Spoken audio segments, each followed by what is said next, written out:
കാശിനാഥൻ അവസാന ഭാഗം. രചന അവതരണം ദിവ്യരാജ്. കണ്ണേട്ട. അവൻ്റെ മുഖത്തേക്ക് ഉറ്റുനോക്കിയവൾ മനസ്സിലുയർന്ന 100 കൂട്ടം ചോദ്യങ്ങളോടെ. സത്യം. അവന്മാര് മൂന്നും ഇന്നലെ രാത്രി നടന്ന പോലീസ് എൻകൗണ്ടറിൽ കൊല്ലപ്പെട്ടു. അത് പറയവേ ഞെട്ടലോടെ അവനിൽ തന്നെ നോട്ടമുറപ്പിച്ചു വൈശു. ചോദ്യം ചെയ്തുകൊണ്ടിരിക്കുന്നതിനിടയിൽ പോലീസുകാരെ ആക്രമിച്ച് സ്റ്റേഷനിൽ നിന്ന് ഓടി രക്ഷപ്പെടാൻ ശ്രമിച്ചപ്പോഴാ നിശ്വാസത്തോടെ അവനത് പറയുമ്പോൾ അവൾക്കും ആശ്വാസം തോന്നി. അപ്പോ ഇനി ആരെയും പേടിക്കണ്ട അല്ലേ കണ്ണേട്ടാ? വേണ്ട. പാപത്തിന്റെ ശമ്പളം മരണം. അവനൊക്കെ ചെയ്തു കൂട്ടിയ നെറുകീടിന് മരണത്തിൽ കുറഞ്ഞൊരു ശിക്ഷയില്ല വൈശു. അപകടകാരികളാ. ഇനിയും ജീവിച്ചിരുന്നാൽ എത്രയോ പേരെ ഇനിയും ദ്രോഹിച്ചെന്നിരിക്കും. അവളുടെ നെറുകിൽ മുത്തവേ പറഞ്ഞവൻ. അച്ചമ്മയൊക്കെ അറിഞ്ഞോ? ഇല്ലടാ, അറിയിച്ചില്ല. പറഞ്ഞാൽ ആധി പിടിക്കും. നിനക്ക് BP ലോ ആയി ഫെയിൻ്റായി വീണെന്നേ പറഞ്ഞുള്ളൂ. അത് മതി. അവനൊന്ന് നെടുവീർപ്പെട്ടു. സന്ധ്യേച്ചിയോ? ആൾക്കും ചെറിയ പരിക്കുകളൊക്കെ ഉണ്ട്. റെസ്റ്റില. അവനൊക്കെ വന്നപ്പോൾ വാതിൽ തുറന്നു കൊടുത്തത് ചേച്ചിയായിരുന്നു. മൂന്നും കൂടി തള്ളി അകത്തേക്ക് കയറിയപ്പോൾ വിരണ്ടുപോയി. എന്നിട്ടും തടയാൻ നോക്കിയപ്പോഴാ അവരെയും ഉപദ്രവിച്ചേ. എങ്ങനൊക്കെയോ ഇറങ്ങി ഓടിയത് നന്ദൻ്റെ വീട്ടിലേക്കാ. അത് കേട്ടതേ വൈശുവിനും വിഷമം തോന്നി. 2 പെൺകുട്ടികളും നടക്കാനാവതില്ലാത്തൊരു ഭർത്താവുമാ ചേച്ചിക്കുള്ളത്. ആ ചേട്ടനാണേൽ ലോട്ടറി വിറ്റ ജീവിതം കഴിച്ചു കൂട്ടണേ. ചേച്ചിയുടെ വരുമാനം കൂടിയ ആ വീടിൻ്റെ ആകെ ഒരു ആശ്രയം. ഇനിയിപ്പോ ചേച്ചിക്ക് കൂടി വയ്യാണ്ടായാലോ? ഇത്തിരി വിഷമത്തോടെ പറഞ്ഞവൾ. സാരല്ലെൻ്റെ വൈശുവേ, ഒന്നും ഓർത്ത് ഭാരപ്പെടല്ലേ. നമ്മളൊക്കെ ഉണ്ടല്ലോ പെണ്ണെ. അവളുടെ നെറുകിൽ മെല്ലെ തലോടിയവൻ. എടാ മതിയട കണ്ണ അവളെ പുന്നാരിച്ചത്. ഇനി കുറച്ചു നേരം അവളൊന്ന് കിടന്നോട്ടെ. വാതിൽ തുറന്ന് കയറിയ പാച്ചനൊപ്പം മറ്റുള്ളവരും അകത്തേക്ക് കയറിയിരുന്നു. എന്നാലും വൈശുവേ, ഞങ്ങളൊന്ന് വിരണ്ടുപോയി. ഒരു കുപ്പി കള്ളടിച്ച് കറങ്ങിയ പോലൊരു കോലത്തിലായിരുന്നല്ലോ. പാച്ചനത് പറഞ്ഞതും സെന്തി അവൻ്റെ തോളിലൊന്ന് തട്ടി. മിണ്ടാതിരിയടാ. നീ ഇപ്പോൾ ഓക്കെ ആണോ വൈശു? അവൾക്കരികിലേക്ക് ചെന്നു സെന്തി. അതെ എന്ന് പുഞ്ചിരിയോടെ തലയാട്ടിയവൾ. എന്നാലും ഇങ്ങനൊരു അറ്റാക്ക് പ്രതീക്ഷിച്ചില്ല ഞാൻ. വീട്ടില് അവൾ സേഫാണെന്ന് കരുതി അവിടേക്ക് വരില്ലെന്ന് ചിന്തിച്ചു. നടുക്കം വിട്ടുമാറിയില്ല കാശിനാഥനിൽ. പുറത്തോട്ടിറങ്ങുമ്പോഴൊക്കെ സ്കൂളിലും പോകുമ്പോഴും അവനൊക്കെ വൈശുവിനെ ഫോളോ ചെയ്യുമെന്നാ കരുതിയേ. അതുകൊണ്ട് സഞ്ജയ് ജാമ്യം കിട്ടിയതെന്ന് അറിഞ്ഞതു മുതൽ നിനക്ക് പിന്നാലെ തന്നെ ഞങ്ങളുണ്ടായിരുന്നു. അല്ലേടാ നന്ദ? സെന്തി നന്ദനെ നോക്കുമ്പോൾ അതേ എന്ന് തലയാട്ടി. വൈശുവും അമ്പരന്ന് രണ്ടാളെയും നോക്കി. നേരാണ്. മിക്കവാറും രാവിലെ കണ്ണേട്ടനാവും സ്കൂളിലെത്തിക്കുക. അന്നേരം പിന്നാലെ വഴിയരികിലൊക്കെ നന്ദേട്ടനെയും ഇച്ചായനെയും കാണുക പതിവായിരുന്നു ഓർത്തെടുത്തവൾ. അല്ലെങ്കിലും തങ്ങളുടെ ഈ ആത്മബന്ധത്തിന് വിള്ളലേൽക്കാതെ പവിത്രതയോടെ നിലനിൽക്കുന്നതിന് കാരണവും ഈ സ്നേഹവും കരുതലും ഒക്കെയാണ് നിശ്വാസത്തോടെ ഓർത്തവൾ. പക്ഷേ ഇന്നലെ ഒട്ടും പ്രതീക്ഷിച്ചില്ല വൈശു. അതാ സത്യം. സെന്തിൽ നടുക്കം വിടാതെ പറഞ്ഞു നിർത്തി. കഴിഞ്ഞത് കഴിഞ്ഞു. ഇനിയിപ്പം അതോർത്ത് ടെൻഷൻ ആവണ്ട. വരാൻ പോകുന്ന നല്ല നിമിഷങ്ങളെപ്പറ്റി ചിന്തിക്കാം. പാച്ചൻ സെന്തിയുടെ തോളിൽ തല്ലി. മേശവലിപ്പിൽ നിന്ന് പിസ്റ്റൾ കയ്യിലെടുത്തു ശേഖർ. ഇത്ര വർഷവും താൻ അധ്വാനിച്ചതും ജീവിച്ചതും ഓരോന്നും ചെയ്തു കൂട്ടിയതുമെല്ലാം തൻ്റെ മകന് വേണ്ടിയാണ്. അവനെയാണ് പട്ടിയെ പോലെ ആ പോലീസുകാർ ആർത്ത് വിളിച്ച് കരയുകയായിരുന്നു അയാളുടെ ഹൃദയം. പക്ഷേ ഒരു തുള്ളി കണ്ണുനീരില്ല കണ്ണുകളിൽ. മകളേക്കാൾ താൻ സ്നേഹിച്ചത് മകനെയാണ്. അതുകൊണ്ട് തന്നെ അവൻ എന്താവശ്യപ്പെട്ടാലും നേടിക്കൊടുത്തിട്ടേയുള്ളൂ. അവൻ ചെയ്തു കൂട്ടിയ പല തെറ്റുകളും കണ്ടില്ലെന്ന് നടിച്ചതുപോലും ആ ഒരു വാത്സല്യത്തിന് പുറത്താണ്. ഇനി അവനില്ലാത്ത ലോകത്ത് താൻ ഒറ്റയ്ക്ക് എത്ര കാലം ജീവിക്കണം? ആ ചിന്ത അയാളുടെ ഹൃദയഭാരം ഇരട്ടിച്ചു. ബോഡി ഏറ്റുവാങ്ങാൻ 2 മണിക്ക് ചെല്ലണമത്രേ. തനിക്ക് കഴിയുമോ അവൻ്റെ നിർജീവമായ ശരീരം കാണാൻ? ഓർക്കവേ നെഞ്ചു പിടഞ്ഞു. ആദ്യമായി അവനെ കയ്യിൽ കിട്ടിയത് മുതലുള്ള ഓരോ നിമിഷങ്ങളും ഓർമ്മകളിൽ തെളിഞ്ഞു. പിസ്റ്റളിൽ അയാളുടെ വിരലുകൾ മുറുകി. അവൻ്റെ ചിരിച്ച മുഖം മാത്രമായിരുന്നു അപ്പോഴും മനസ്സിൽ. നീ ഇല്ലാത്ത ലോകത്ത് അച്ഛനും വേണ്ട മോനെ. ആർത്തലച്ചു പറയവേ അവിടെ ഒരു വെടിയിച്ച മുഴങ്ങിക്കേട്ടു. പിതാവിൻ്റെയും പുത്രൻ്റെയും പരിശുദ്ധാത്മാവിൻ്റെ നാമത്തിൽ സെന്തിൽ ഈ മിന്നുമാല നിങ്ങളുടെ പാതിയാവാൻ മനസ്സൊരുക്കത്തോടെ വന്നിരിക്കുന്ന ഗൗരിയെ അണിയിക്കുക. ആശീർവദിച്ച മിന്നുമാല അവന് നേരെ നീട്ടുമ്പോൾ നിറഞ്ഞ മനസ്സോടെ അതിലുപരി പ്രാർത്ഥനയോടെ സെന്തിൽ ആ മാല വാങ്ങി ഗൗരിയുടെ കഴുത്തിൽ അണിയിച്ചു കൊടുത്തു. സഭാവിശ്വാസികളെയും സുഹൃത്തുക്കളെയും കുടുംബക്കാരെയും സാക്ഷി നിർത്തി മന്ത്രകോടി അണിയിച്ച് അവളെ മനസ്സുകൊണ്ട് പ്രാണന്റെ പാതിയാക്കിയവൻ. ഇവരെ യഹോവ കൂട്ടിച്ചേർത്തതാ, മനുഷ്യർ വേർപിരിക്കാതിരിക്കട്ടെ. പ്രാർത്ഥനയോടെ വികാരിയച്ഛൻ പറഞ്ഞുകൊണ്ട് ഗൗരിയുടെ കരം സെന്തിലിൻ്റെ കരത്തോട് ചേർത്ത് വച്ചു. മാസങ്ങൾക്ക് ശേഷം PG ഫസ്റ്റ് ഇയറിൻ്റെ എക്സാമുകളുടെ അവസാന ദിവസം എല്ലാം എഴുതിയെന്ന് ഉറപ്പാക്കിയ ശേഷം ടാഗ് ചെയ്ത ഉത്തരക്കടലാസ് ഇൻവിജിലേറ്ററെ ഏൽപ്പിച്ച് ഹാളിന് പുറത്തേക്ക് ഇറങ്ങിയതായിരുന്നു കാശിനാഥൻ. ഹായ് കാശി, എക്സാം എപ്പിടി ഇരുന്നിടിച്ച്? തൻ്റെ ബാച്ചിലെ സായയായിരുന്നു പിന്നീന്ന് വിളിച്ചത്. മെല്ലെ തിരിഞ്ഞു നോക്കിയവൻ. പറവാലേ, അത്രമാത്രം പറഞ്ഞു ചെറുചിരിയോടെ. നീ പറവാലേ എന്ന് മട്ടും സൊല്ലും, റിസൾട്ട് വരുമ്പോ ഉനക്കാവും ഫസ്റ്റ്. നിറഞ്ഞൊരു ചിരിയോടെ അവൻ്റെ തോളിൽ തട്ടിയവൾ. അതിനൊന്ന് കണ്ണു ചിമ്മി കാട്ടിയവൻ. അതേസമയം ഫോണിലേക്ക് സെന്തിയുടെ കോൾ വന്നതും പെട്ടെന്ന് അറ്റൻഡ് ചെയ്തു. ഹലോ സെന്തി. എടാ കണ്ണ, എക്സാം കഴിഞ്ഞോ? ആ കഴിഞ്ഞു. എന്താടാ വിളിച്ചേ? എടാ വൈശുവിന് സ്കൂളിൽ വെച്ച് വയ്യാണ്ടായിന്ന്. ചെറിയൊരു പെയിൻ തോന്നിത്രേ. പാച്ചൻ അവളെ ഹോസ്പിറ്റലിലാക്കി. ടീച്ചറമ്മയും നിന്റെയും അവളുടെയും അച്ഛന്മാരും ഇപ്പോൾ അവനൊപ്പം ഹോസ്പിറ്റലിലുണ്ട്. ലേബർ റൂമിലാക്കിയെന്നാ പറഞ്ഞത്. നീ വേഗം അവിടേക്ക് ചെല്ല്, ഞങ്ങളും വന്നേക്കാം. തിടുക്കത്തിൽ സെന്തി ഓരോന്നും പറഞ്ഞതും നെഞ്ചിടിപ്പേറി കണ്ണൻ്റെ. എന്നാച്ച്? സായ അവൻ്റെ മുഖത്തെ പരിഭ്രമം കണ്ട് തിരക്കി. വൈഫുക്ക് ലേബർ പെയിൻ ആയിടിച്ച് ലേബർ റൂമുക്കുള്ള ആക്കിടിച്ച് പറയവേ കണ്ണുകൾ നിറഞ്ഞവൻ്റെ. കവലപ്പെടാതെ കാശി, ഉങ്ക വൈഫും ബേബിയും നല്ലതായി വരും. നറുചിരിയോടെ അവന് കൈകൊടുത്തവൾ. യാത്ര പോലും പറയാതെ പാർക്കിംഗ് ഏരിയയിലേക്ക് പായുകയായിരുന്നു കാശി. എൻ്റെ പെണ്ണെ, ഡ്യൂ ഡേറ്റിന് 2 ആഴ്ച കൂടിയല്ലേയുള്ളൂ. ഇന്ന് പോണോ നിനക്ക്? ഇനിയിപ്പോ എപ്പോഴാന്നൊന്നും പറയാനൊക്കില്ല. ഇന്നല്ലെങ്കിൽ നാളെ. അകത്തുള്ളയാൾക്ക് തോന്നുമ്പോൾ ഇങ്ങ് പോന്നേക്കും. രാവിലെ സ്കൂളിലേക്ക് പോവാൻ തയ്യാറെടുക്കുന്നവളോട് പറഞ്ഞത് ഓർത്തവൻ. എൻ്റെ കണ്ണേട്ടാ, നാളെ കൂടി കഴിഞ്ഞാൽ പിന്നെ കുട്ടികൾക്ക് എക്സാമാ. ഇന്നൊരു റിവിഷൻ ക്ലാസ് പറഞ്ഞിരിക്കുക. പഠിപ്പിച്ചതൊക്കെ ഒന്ന് ഓടിച്ചു വിടാൻ. വീർത്ത വയറിലൊന്ന് തഴുകിയവൾ. മാസം തികഞ്ഞതിൻ്റെ അവശതയും ബുദ്ധിമുട്ടും ഒക്കെ ഉണ്ടായിട്ടും ആവശ്യമില്ലാതെ ലീവ് എടുത്തിട്ടില്ല. പറഞ്ഞാലും കേൾക്കില്ല. നറുചിരിയോടെ പിറുപിറുത്തു പോയവൻ ഓടിപ്പാഞ്ഞ് ലേബർ റൂമിന് മുന്നിലേക്ക് ചെല്ലുമ്പോൾ ഒരു വെള്ള ടവലിൽ പൊതിഞ്ഞ തൻ്റെ കുരുന്ന ജീവനെയും നെഞ്ചോടടക്കി പിടിച്ച് അച്ചമ്മ നിൽപ്പുണ്ട്. കണ്ണുകൾ അറിയാതെ നിറഞ്ഞൊഴുകുമ്പോഴും കാലിന് വേഗതയേറി. തൻ്റെ പ്രണയാംശത്തെ ഒന്ന് കാണാൻ, നെഞ്ചോടണയ്ക്കാൻ ഉള്ളു തുടിച്ചവൻ്റെ. അച്ചമ്മേ വിളിക്കുമ്പോഴും കണ്ണുകൾ ചെന്ന് നിന്നത് ഇളം റോസ് നിറത്തിലെ തൻ്റെ ഉണ്ണിക്കുരുന്നിലേക്കാണ്. മോനാ കണ്ണ. ശാരദാമ്മ നറുചിരിയോടെ കുഞ്ഞിനെ അവൻ്റെ കൈകളിലേക്ക് വെച്ചു കൊടുത്തു. സന്തോഷം കൊണ്ട് കണ്ണുകൾ അപ്പോഴും നിറഞ്ഞു തുളുമ്പി. ഇത്ര നാളത്തെയും കാത്തിരിപ്പിനൊടുവിൽ അവനെ കയ്യിൽ കിട്ടിയപ്പോഴുള്ള സന്തോഷം എത്രയെന്ന് അറിഞ്ഞ നിമിഷം. പഞ്ഞി പോലുള്ള നെറുകിൽ അരുമയായൊന്ന് മുത്തുമ്പോൾ കുഞ്ഞിക്കണ്ണൊന്ന് ചിമ്മിത്തുറന്ന് മിഴിച്ചു നോക്കിയവനെ. കുഞ്ഞുമണിയേ, ദേ അച്ഛനെ കണ്ടോടാ? ശാരദാമ്മ കുഞ്ഞിനെ കൊഞ്ചിച്ചു കൊണ്ട് ചോദിച്ചതും കാശിയുടെ മനസ്സിലുറച്ചത് ആ പദമായിരുന്നു, അച്ഛൻ. താൻ അറിയാതെ പോയ അച്ഛൻ്റെ കരുതലും വാത്സല്യവും സംരക്ഷണവും ഒരിറ്റു പോലും കുറയാതെ ആ കുരുന്ന് പ്രാണന് പകർന്നു കൊടുക്കണം. നറുചിരിയോടെ ഓർത്തതേ പ്രിയപ്പെട്ടവളുടെ മുഖം മനസ്സിലേക്ക് ഓടി വന്നു. വൈശു ചോദ്യഭാവത്തോടെ ശാരദാമ്മയെ നോക്കി. ഉടനെ റൂമിലാക്കും. 110A room number. നമുക്ക് അവിടേക്ക് ചെല്ലാം. അവളെ അവിടെ കൊണ്ടുവരും. നറുചിരിയോടെ പറഞ്ഞവർ. മോനെ, ഈ കട്ടനൊന്ന് ലേബർ റൂമിലേക്ക് കൊടുക്കാൻ പറഞ്ഞിരുന്നു. ഞാനിത് കൊടുത്തിട്ട് വരാം. ക്യാൻറ്റീനിൽ നിന്നാവണം. വൈശുവിൻ്റെ അച്ഛൻ അവിടേക്ക് വന്നിരുന്നു. കയ്യിൽ ഒരു ഫ്ലാസ്കുമുണ്ട്. താൻ നറുചിരിയോടെ തലയാട്ടുമ്പോൾ അതുമായി അദ്ദേഹം ലേബർ റൂമിന് മുന്നിലെ കോളിംഗ് ബെല്ലിൻ്റെ ബട്ടൺ അമർത്തിയിരുന്നു. അദ്ദേഹത്തിന് പിന്നാലെ തൻ്റെ അച്ഛനും വന്നു. അന്ന് അച്ചമ്മയ്ക്കൊപ്പം നാട്ടിലേക്ക് വന്നതിൽ പിന്നെ തിരികെ പോയിട്ടില്ല. കുറേ നൊമ്പരങ്ങൾ മാത്രം നൽകുന്ന ഓർമ്മകളാത്രേ അവിടെ. വീണ്ടും വേദനപ്പെടാൻ വയ്യെന്ന് പോലും. മോനൂട്ടാ, ഉറക്കായോടാ? അച്ചാച്ചൻ്റെ കുഞ്ഞാ? വലിയ ഉത്സാഹത്തോടെ കുഞ്ഞിനെ കൊഞ്ചിക്കുന്നുണ്ട് അച്ഛൻ. നിനക്കോ ആനന്ദിനോ നല്ലൊരു അച്ഛനാവാൻ എനിക്കായിട്ടില്ല. ആ കടം എനിക്ക് വീട്ടണം. നിങ്ങളുടെ മക്കൾക്ക് നല്ല അച്ചച്ചനായിക്കൊണ്ട്.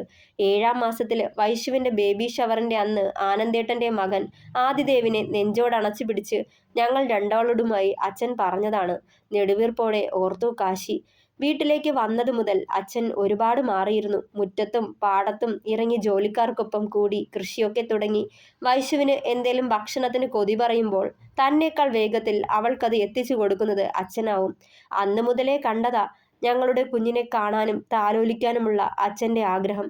വാർഡിലേക്ക് ചെന്ന് വൈശുവിനെ ഡെലിവറി ബാഗും മറ്റ് അത്യാവശ്യ സാധനങ്ങളും സെറ്റ് ചെയ്ത് വെച്ചപ്പോഴേക്കും ഒരു വീൽചെയറിൽ ഇരുത്തിക്കൊണ്ട് അവളെ റൂമിലേക്ക് കൊണ്ടുവന്നിരുന്നു.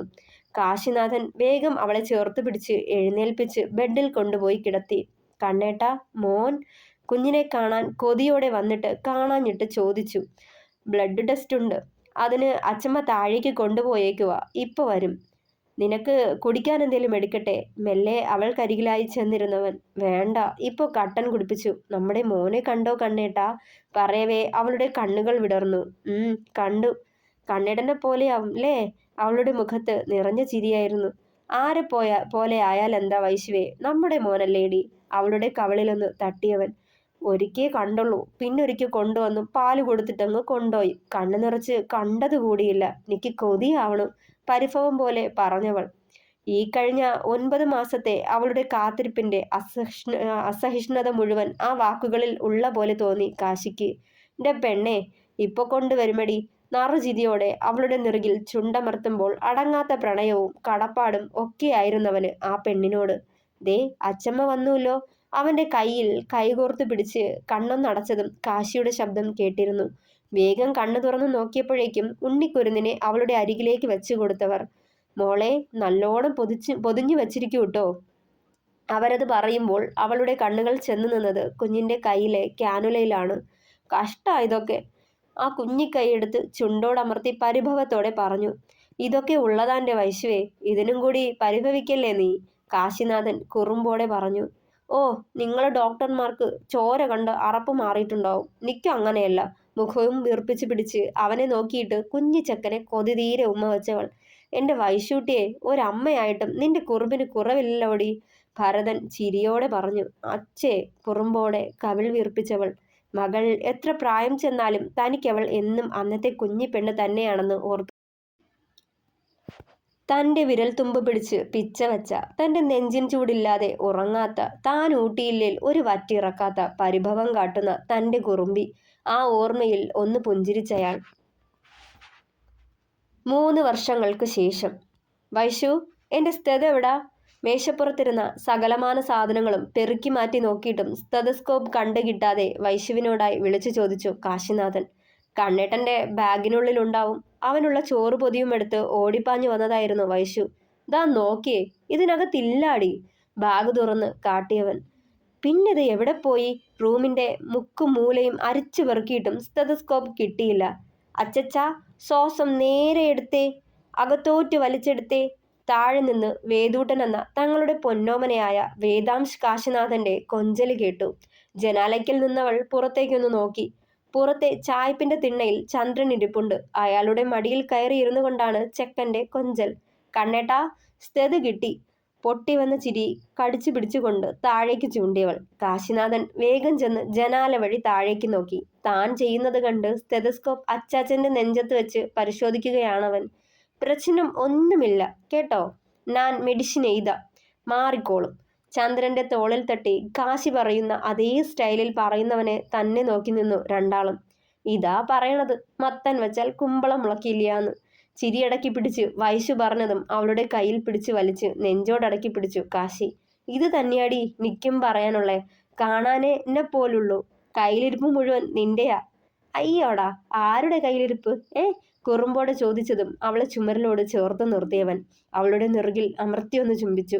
ചുണ്ടൊന്ന് കഴിച്ചു പിടിച്ച് നോട്ടം താഴേക്ക് പതിപ്പിക്കവേ കൂർപ്പ് ചെന്ന് നോക്കിയവൾ. ദേ ചെക്ക, മോനൂട്ടന്റെ കയ്യിൽ നിന്ന് സ്റ്റെതസ്കോപ്പും വാങ്ങി വേഗം സ്ഥലം വിടാൻ നോക്ക്. ഇല്ലെങ്കിലേ കുറുപ്പ് സാർ നിങ്ങളെ ക്ലിപ്പിടും. കുറുമ്പോടെ പറഞ്ഞിട്ടും വകവയ്ക്കാതെ അവളുടെ അതനം കവർന്നെടുക്കുന്ന തിരക്കിലായിരുന്നവൻ. ഇവിടെ എന്താ അച്ചാച്ചനും മോനും? നമുക്ക് നഴ്സറി സ്കൂളിലെങ്ങും പോവണ്ടേ വേദൂട്ടാ? കാറിന്റെ ചാവിയും എടുത്ത് നേരെ ചായ്പിലേക്കാണ് കാശി പോയത്. അവിടെ കുഞ്ഞിന് ഭക്ഷണം കൊടുത്ത് ശാരദാമ്മ തൊട്ടരികിലുണ്ട്. അവശതകളൊക്കെ മറന്ന് അവനൊപ്പം കൂട്ടുകൂടാൻ അവർക്കും മടിയില്ല. അച്ഛേ, ഞാൻ അച്ചാച്ചനെ പരിശോധിക്ക. വലിയ കാര്യത്തിൽ കുഞ്ഞത് പറഞ്ഞതും ചിരിയടക്കി പിടിച്ചു കാശി. ആണോടാ മോനെ? എന്നിട്ട് പരിശോധിച്ചു കഴിഞ്ഞോ? പറയവേ സ്റ്റെതസ്കോപ്പ് അവന് നേരെ നീട്ടി ചെക്കൻ. കാശി അത് വാങ്ങി ബാഗിൽ വെക്കുമ്പോഴും കുഞ്ഞിക്കണ്ണുകൾ വിടർത്തി ബാഗിലേക്ക് ഉറ്റുനോക്കി നിൽപ്പുണ്ടവൻ. മോന് സ്റ്റെതസ്കോപ്പ് വേണോ? കുഞ്ഞിനെ തോളിലെടുത്ത് നെറുകിലൊന്ന് ചുംബിച്ചവൻ. വേണം, എനിക്കും അച്ഛയെ പോലെ ഡോക്ടർ ആവണം. അതിനെന്താടാ, ആവാട്ടോ. ഇന്ന് തന്നെ മേടിച്ചു തരാട്ടോ സ്റ്റെതസ്കോപ്പ്. കുഞ്ഞൊരു മുത്തം കവിളിലും കൊടുത്ത് ചെക്കനെ വീണ്ടും ചന്ദ്രനെ ഏൽപ്പിച്ച് കാറിനടുത്തേക്ക് ചെന്നവൻ. കണ്ണേട്ടാ, ഇന്ന് നേരത്തെ വരില്ലേ? 7 മണിക്കാ ബർത്ത്ഡേ ഫംഗ്ഷൻ, മറക്കണ്ട, വൈശു ഓർമ്മിപ്പിച്ചു. ടീച്ചറെ, മറന്നിട്ടില്ല, ഞാൻ എത്തിയേക്കാം. ചുണ്ട് കൂർപ്പിച്ചൊരു ഉമ്മ കാട്ടിക്കൊണ്ട് കാർ സ്റ്റാർട്ടാക്കിയവൻ. PG കഴിഞ്ഞയുടനെ കുറുപ്പ് ഡോക്ടറുടെ ഹോസ്പിറ്റലിൽ തന്നെ കയറി കാശിനാഥൻ. മൂല്യങ്ങൾക്ക് വില കൊടുക്കുന്ന നല്ലൊരു ഡോക്ടറായി മാറണമെങ്കിൽ അതിന് ആ ഹോസ്പിറ്റലിലെ എക്സ്പീരിയൻസ് തന്നെയാണ് നല്ലതെന്ന് മനസ്സിലാക്കിയിരുന്നവൻ. PG കഴിഞ്ഞ് ഹോസ്പിറ്റലിൽ ജോലി ചെയ്യാൻ താല്പര്യം പ്രകടിപ്പിച്ചപ്പോൾ കുറുപ്പ് ഡോക്ടർക്ക് അതിശയമായിരുന്നു ആദ്യം. പിന്നെ അവനെ കൂടെ നിർത്തുകയും ചെയ്തു. പണത്തിനേക്കാൾ മൂല്യമുള്ളത് മനുഷ്യത്വത്തിനാണെന്ന് പലതവണ അറിഞ്ഞതാണ് ആ മനുഷ്യനിൽ നിന്ന്. താനും അതേ പാത പിന്തുടരാൻ ആഗ്രഹിക്കുന്നു. കഴിഞ്ഞകാല ജീവിതം തന്ന കയ്പ് നിറഞ്ഞ അനുഭവങ്ങൾ തന്നെയാണ് ഈ തീരുമാനത്തിന് പിന്നിലും. ഓർത്തവൻ ഒന്നാം പിറന്നാളിന് വേണ്ടി അലങ്കരിച്ച കേക്ക് കട്ട് ചെയ്യുന്ന കുഞ്ഞു സിയാനിൽ തന്നെയായിരുന്നു അവിടെ കൂടി നിന്നവരുടെ കണ്ണുകൾ. സെന്തിലിന്റെ നീളൻ മുടിയും കുഞ്ഞി കണ്ണുകളും ഗൗരിയുടെ ചേലത്ത് ചിരിയുമുള്ള അവരുടെ കുഞ്ഞൂഞ്ഞ്. അവൻ ഇന്ന് 1 വയസ്സ് തികയുകയാണ്. ഗൗരിയുടെ അമ്മയും രാധമ്മയും ശാരദാമ്മയും ചന്ദ്രനും ഭരതനും ഗായുവും നന്ദനും അവരുടെ 2 വയസ്സുകാരി ശ്രീനന്ദമോളും അച്ചുവും പാച്ചനും അവരുടെ യദുനന്ദൻ എന്ന കുഞ്ഞൂട്ടനും പിന്നെ കാശിയും വൈശുവും അവരുടെ വേദൂട്ടനും ഒക്കെയായിരുന്നു അതിഥികൾ. കേക്ക് കട്ട് ചെയ്ത് കഴിഞ്ഞതും അതിഥികൾക്കായി മധുരം വിളമ്പിയത് സെന്തിലിന്റെ അമ്മച്ചിയായിരുന്നു. അവരുടെ മുഖത്തിന്ന് വല്ലാത്ത പ്രസാദമാണ്. മകൻ ഭാര്യയ്ക്കും കൊച്ചുമകനുവും ഒപ്പം സന്തോഷത്തോടെ കഴിയുന്നതിന്റെ മനസുഖം. വന്നവർക്ക് വേണ്ടി തയ്യാറാക്കിയിരുന്ന ഭക്ഷണം വിളമ്പിയത് 4 കൂട്ടുകാരും കൂടിയാണ്. ഭക്ഷണമൊക്കെ കഴിഞ്ഞ് അച്ചമ്മയെയും അച്ഛന്മാരെയും വീട്ടിലേക്ക് കൊണ്ടുചെന്നാക്കിയ ശേഷം കാശി തിരികെ വന്നു. അതുപോലെ നന്ദനും അമ്മയെ തിരികെ കൊണ്ടുചെന്നാക്കി വന്നു. വൈശുവും ഗൗരിയും ഗായുവും അച്ചുവും കൂടി ത്രേസ്യാമ്മയ്ക്കൊപ്പം അടുക്കളയിൽ കൂടി അവിടെ ഇരുന്ന് സൊറ പറച്ചിലാണ്. 4 കുട്ടിമണികളും കൂടി ഹാളിൽ ഒരുമിച്ചിരുന്ന് കളിയാണ്. കാശി വാങ്ങിക്കൊടുത്ത ടോയ് സ്റ്റെതസ്കോപ്പ് വെച്ച് സെന്തിയുടെ കുഞ്ഞുഞ്ഞിനെ പരിശോധിക്കുന്ന വേദൂട്ടനെ ചിരിയോടെ നോക്കിയിരുന്നു 4 ആളും. എടാ കണ്ണാ, നിന്റെ മോനിപ്പോഴേ ഡോക്ടർ ആയല്ലോടാ. ഞങ്ങളുടെ മക്കളെ അവന്റെ രോഗികളാക്കി, ചിരിയോടെ പറഞ്ഞു പാച്ചു. ഞാൻ ചെയ്യുന്നത് കണ്ടിട്ടാണ്. രാവിലെ നടന്നതുകൂടി പറഞ്ഞതും എല്ലാവരും ചിരിക്കുകയും ചെയ്തു. എന്നാലും എൻ്റെ നന്ദാ, ഞങ്ങളുടെ കൂട്ടത്തിൽ ലോട്ടറി അടിച്ചത് നിനക്കാട്ടോ. പാച്ചുവത് പറഞ്ഞതും മനസ്സിലാവാതെ നെറ്റി ചുളിച്ചവൻ. ഞങ്ങൾക്കൊക്കെ ആൺകുട്ടികളെ കിട്ടിയപ്പോൾ നിനക്ക് മാത്രമല്ലേടാ ഒരു മോളെ കിട്ടിയേ. ഞാനും അച്ചുവും എന്തോരം കൊതിച്ചതാണെന്നറിയോ ഒരു മോളൂട്ടിയെ. ചെറുചിരിയോടെ പറഞ്ഞതും ഇനിയും വൈകിട്ടില്ലല്ലോടാ പാച്ച. ഇന്ന് തൊട്ട് മോൾക്ക് വേണ്ടി ട്രൈ ചെയ്തടാ, സെന്തി ചിരിയോടെ പറഞ്ഞു. ഒന്ന് പോയെ, വെറുതെ ഓരോന്നും പറഞ്ഞ് കൊതിപ്പിക്കാതെ. മോന് 5 വയസ്സ് കഴിയാതെ ഈ ആവശ്യവും പറഞ്ഞ് അങ്ങോട്ട് പോവല്ലെന്നാ അവളുടെ ആജ്ഞ. ആ ചെക്കൻ ഇങ്ങനെ ഇരിക്കുന്നത് നോക്കണ്ട, അവളെ നട്ടം തിരിക്കുവാടാ. കുഞ്ഞൂട്ടനെ നോക്കി പറഞ്ഞതും വിത്ത് ഗുണം 10. കാശി ചിരി കടിച്ചു പിടിച്ചു. പിന്നെ ഞാനൊക്കെ പാവായിരുന്നു, ഇതൊക്കെ എന്തുവാടാ. കൈമലർത്തി പറഞ്ഞതും ഉറങ്ങുമ്പോ. നന്ദനൂടി പറഞ്ഞതും എല്ലാവരും അവനെ ആക്കിയ പോലൊന്ന് നോക്കി. അച്ഛേ, കുഞ്ഞൂഞ്ഞിന് ഉയക്കം വരാന്ന് നന്ദന്റെ കാതിൽ ശ്രീകുട്ടി വന്ന് രഹസ്യം പോലെ പറഞ്ഞു. എന്നതാണ് മോളൂട്ടിയെ? അച്ഛനും മോളും ഒരു രഹസ്യം പറച്ചില്. പാച്ചൻ ശ്രീകുട്ടിയുടെ കവളിലൊന്ന് തലോടി. കുഞ്ഞൂഞ്ഞിന് ഉറക്കം വന്നുവെന്ന് നന്ദൻ അവളെ ചേർത്ത് പിടിച്ചു. ആണോ മോളെ? സെന്തി അത് ചോദിച്ചതും അതേയെന്ന് തലയാട്ടിക്കൊണ്ട് ഒരോട്ടമായിരുന്നവൾ. എടാ നിങ്ങളിരിക്ക്, ഞാൻ മോനെ കൊണ്ട് അവളുടെ കയ്യിൽ കൊടുത്തിട്ട് വരാം. സെന്തി എഴുന്നേറ്റ് ചെന്ന് കുഞ്ഞിനെയും എടുത്ത് ഗൗരിയുടെ അടുത്തേക്ക് പോയി. കാശി ഒക്കെ ഒരു നെടുവീർപ്പോടെ നോക്കിയിരുന്നു. കുഞ്ഞൂഞ്ഞിന്റെ പേര് കേൾക്കുമ്പോഴെല്ലാം സിയാന്റെ മുഖം മനസ്സിലേക്ക് വരാറുണ്ട്. കാലങ്ങൾ ഇത്രയും കഴിഞ്ഞിട്ടും ജീവിതം ഒരുപാട് മാറിയിട്ടും അവനെന്നും മനസ്സിന്റെ കോണിൽ തീരാ നോവായുണ്ട്. ഗൗരിയുടെ മനസ്സിൽ നിന്ന് ഒരിക്കലും അവൻ മാഞ്ഞു പോകില്ല കണ്ണ. ഹൃദയത്തിന്റെ ഒരു കോണിൽ നോവുന്ന ഓർമ്മയായി അവനുണ്ട്. പക്ഷേ ഇന്ന് അവളുടെ ആ ഹൃദയം ഇടിക്കുന്നത് പോലും എനിക്കായാണ്, എനിക്ക് വേണ്ടിയാണ്. ഗൗരിയിലേക്ക് എന്നെ എത്തിച്ചത് അവളുടെ കുഞ്ഞുഞ്ഞാണ്. അതുകൊണ്ടാടാ അവന്റെ പേര് തന്നെ കുഞ്ഞിന് കൊടുത്തത്. കുഞ്ഞിന് സിയാൻ എന്ന പേരാണ് വച്ചതെന്നറിഞ്ഞ് മാമോദീസായുടെ തലേന്ന് പാച്ചൻ അതേപ്പറ്റി ചോദിച്ചപ്പോൾ സെന്തി പറഞ്ഞതായിരുന്നു കാശിയുടെ മനസ്സിൽ. ആ പേരിലൂടെയായാലും അവൻ ഇന്നും ജീവിക്കുന്നു ഞങ്ങൾക്കിടയിൽ. നിശ്വാസത്തോടെ ഓർത്തുകൊണ്ട് നന്ദനെ നോക്കി കാശിനാഥൻ. വേദൂട്ടന്റെ പരിശോധന നന്ദനിലാണിപ്പോൾ. ആള് ചുമച്ചും നെഞ്ചു തടവിയും രോഗം പറഞ്ഞ് കുഞ്ഞിനൊപ്പം കളിയിൽ കൂടുവാണ്. കണ്ണാ, ഒടുവിൽ അവൻ നിയമത്തിന്റെ പിടിയിൽ നിന്ന് രക്ഷപ്പെടാൻ ശ്രമിച്ചെങ്കിലും പിന്നീട് കീഴടങ്ങുകയായിരുന്നു. പക്ഷേ അവനെ വെറുതെ വിട്ടാൽ ശിക്ഷ കഴിഞ്ഞ് പുറത്തിറങ്ങുന്ന ദിവസം വീണ്ടും നിരപരാധികളുടെ ജീവിതത്തിന് ഭീഷണിയാകുമെന്ന ഭയം എനിക്കുണ്ടായിരുന്നു. നിന്നെയും സിയാനെയും ഗൗരിയെയും പോലെ എത്രയോ പേരുടെ ജീവിതം തകർത്തവനായിരുന്നു അവർ. ഇനി ആ കൂട്ടത്തിൽ അവശേഷിക്കുന്ന 4-മൻ ജീവിതകാലം മുഴുവൻ തൻ്റെ ചെയ്തികളുടെ ഫലം അനുഭവിച്ചുകൊണ്ട് ജയിലിൽ കഴിയട്ടെ. ഏതായാലും കുടുംബവും കുഞ്ഞുങ്ങളും ഉണ്ടായിരുന്നത് കൊണ്ടാവണം അന്ന് വൈശുവിനെ ദ്രോഹിക്കാൻ അവൻ മറ്റുള്ളവരോടൊപ്പം ചേരാതിരുന്നത്. ഇനി അവൻ തിരികെ വരില്ല. സിയാന് നീതി ലഭിച്ചുകൊണ്ടുള്ള കോടതി വിധി വന്നപ്പോൾ കേസിലെ പ്രതികളായ സഞ്ജയ്, ആസിഫ്, ക്രിസ്റ്റഫർ, നരേഷ് എന്നിവർ ഇനി ജീവനോടെ ഇല്ലെന്ന കാര്യം സംസാരിക്കുന്നതിനിടെയാണ് നന്ദൻ മനസ്സിൽ സൂക്ഷിച്ചിരുന്ന ആ സത്യം വെളിപ്പെടുത്തിയത്. തൻ്റെ സൗഹൃദവും പ്രണയവും അത് തന്നെയാണ് തനിക്കിന്നെല്ലാം. തന്നെ താനാക്കിയവർ, അവരോട് കടപ്പാടും സ്നേഹവും മാത്രമേയുള്ളൂ തനിക്ക് ഈ ജന്മം മുഴുവൻ. നിശ്വാസത്തോടെ അതേസമയം ആ വഴി അവനെ തഴുകി കടന്നുപോയൊരു കാറ്റിന് സിയാന്റെ സാമീപ്യം ഉണ്ടെന്ന് തോന്നി കാശിക്ക്. അവന്റെ ഓർമ്മകളിൽ കാശിയുടെ കണ്ണുകൾ വീണ്ടും ഈറനായി. അവസാനിച്ചു. അപ്പോൾ പ്രിയ സുഹൃത്തുക്കളെ, കാശിനാഥൻ ഇവിടെ അവസാനിക്കുവാണ്. ഇതുവരെ നിങ്ങൾ തന്ന എല്ലാ സപ്പോർട്ടിനും വളരെയധികം നന്ദി, ഒത്തിരി നന്ദി. ഞാൻ ഒട്ടും പ്രതീക്ഷിച്ചില്ല ഈ കഥയ്ക്ക് ഇത്രയും റീഡേഴ്സ് എനിക്ക് കിട്ടുമെന്ന്, അല്ലെങ്കിൽ ഇത്രയും സബ്സ്ക്രൈബേഴ്സൊക്കെ കിട്ടുമെന്ന്. പക്ഷെ നിങ്ങൾ എന്നെ ഒരുപാട് ഈ കഥ സ്വീകരിച്ചു. അതുകൊണ്ടാണ് ഇത്രയും ആൾക്കാർ എനിക്ക് ഇത്രയും വ്യൂസ് കിട്ടിയത്. Thank you so much. പിന്നെ നാളെ പുതിയൊരു കഥയുമായിട്ട് വരും, ഒരു തെമ്മാടി തമ്പുരാൻ്റെ കഥ. അപ്പോൾ ഈ കാശിനാഥൻ പോലെ നല്ലൊരു സ്റ്റോറിയാണ് ആ സ്റ്റോറി, കേട്ടോ. നല്ലൊരു സ്റ്റോറിയെന്ന് ഞാൻ ഉറപ്പ് തരുന്നുണ്ട്. അപ്പം നിങ്ങൾക്ക് ഊഹിക്കാമല്ലോ ഈ സ്റ്റോറി പോലെ നല്ലൊരു സ്റ്റോറിയാണത്. പക്ഷേ ഇതേ തീമായിരിക്കില്ല, വ്യത്യസ്തമായിട്ടുള്ളൊരു തീമാണ്. നമുക്കിടയിൽ കുറച്ച് ഇങ്ങനെയുള്ളവരുണ്ട്. അങ്ങനെ ഒരു തീമാണ്, ഒരു തെമ്മാടിയായിട്ടുള്ള ഒരു തമ്പുരാൻ്റെ കഥ. നമുക്ക് നാളെ മുതൽ കാണാം. ഈ കഥയ്ക്ക് തന്ന സപ്പോർട്ട് ഞാൻ അതിനും പ്രതീക്ഷിക്കുന്നു. നല്ലൊരു കഥയാട്ടോ, നല്ലൊരു റൊമാൻറ്റിക് ഫാമിലി എൻ്റർടൈനർ ആയിരിക്കും ആ കഥ, ഞാൻ ഉറപ്പ് തരുന്നുണ്ട്. ഓക്കെ, അപ്പം നമുക്ക് കാണാം, കേട്ടോ.